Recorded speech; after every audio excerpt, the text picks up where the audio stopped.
ici, pourquoi? On est déjà le matin et je transpire à grosses gouttes. La météo, elle est devenue folle. Eh mais c'est pas plutôt le climat qui est devenu fou? Attention à ne pas confondre météo et climat. En ce moment, s'il fait chaud, c'est la météo. Mais au fait, le climat aussi est en train de se dérégler. Vous voyez ce graphique? Il est basé sur des données de la NASA. Il montre l'évolution de la température moyenne mondiale depuis 1880. Eh bien, ça n'a fait qu'augmenter. La Terre se réchauffe de plus en plus vite. C'est ça qu'on appelle le réchauffement climatique.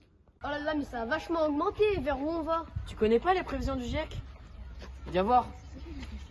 Voici un graphique de l'AFP qui présente les prévisions du GIEC. Les deux scénarios les plus optimistes prévoient une augmentation des températures jusqu'à 2 degrés si les accords de Paris sont respectés. Enfin, les deux derniers scénarios les plus pessimistes prévoient une augmentation des températures jusqu'à 5 degrés si on ne change rien à nos pratiques. Oh là là, mais ça craint pour notre avenir, c'est quelques degrés de plus. En effet, le réchauffement climatique entraîne une augmentation de phénomènes météorologiques extrêmes. Il y aura plus d'inondations, plus de tempêtes, plus de sécheresses, et tout ça de plus en plus violent. L'augmentation de la température favorisera les vagues de chaleur. Il y aura donc de plus en plus de sécheresse, augmentera l'énergie des tempêtes qui seront de plus en plus violentes, augmentera l'évaporation de l'eau, il y aura donc plus d'inondations et fera fondre les glaciers, ce qui élèvera le niveau de la mer. Toutes ces conditions extrêmes obligent des millions de personnes à fuir leurs habitations. On les appelle des réfugiés climatiques. Oh bah ouais, c'est comme les grandes inondations qu'il y a eu dans le Nord-Pas-de-Calais. Ma grand-mère y habite. Elle a dû se réfugier dans un gymnase pendant plusieurs jours.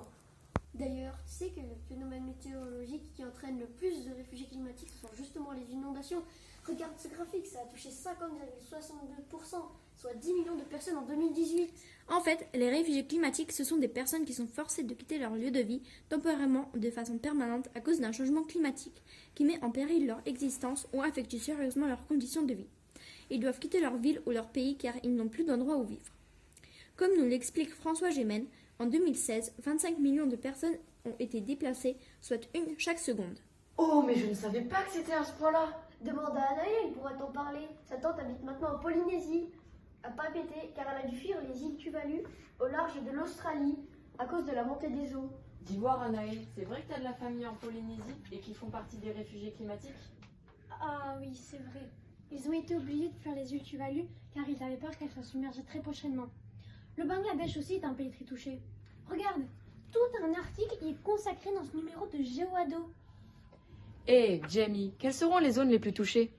Sûrement l'Asie du Sud-Est et le Pacifique, car ce sont des pays en voie de développement et des zones au climat humide proches de grands mouvements océaniques et donc plus enclins à être frappés par des orages, des tempêtes et des grandes variations de pluie. De centaines de millions de personnes seront dans la même situation d'ici la fin du siècle si nous ne faisons rien.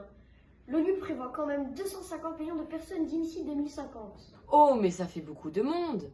Oui, et quand on sait que tous ces phénomènes s'accélèrent à cause du réchauffement climatique, Bon, il va falloir que l'on bouge réellement. tu sais que certains États le font. Par exemple, l'Australie a mis en place un accord avec le Tuvalu pour accueillir 11 000 habitants menacés. Ils pourront ainsi accéder au système d'éducation et de santé et avoir des aides financières. Hé, Jamie, tu entends ça? Et nous, qu'est-ce qu'on peut faire à notre niveau? Allez, t'as aidé Anaël. On va voir les élèves du CVC pour voir ce qu'on peut faire à notre niveau.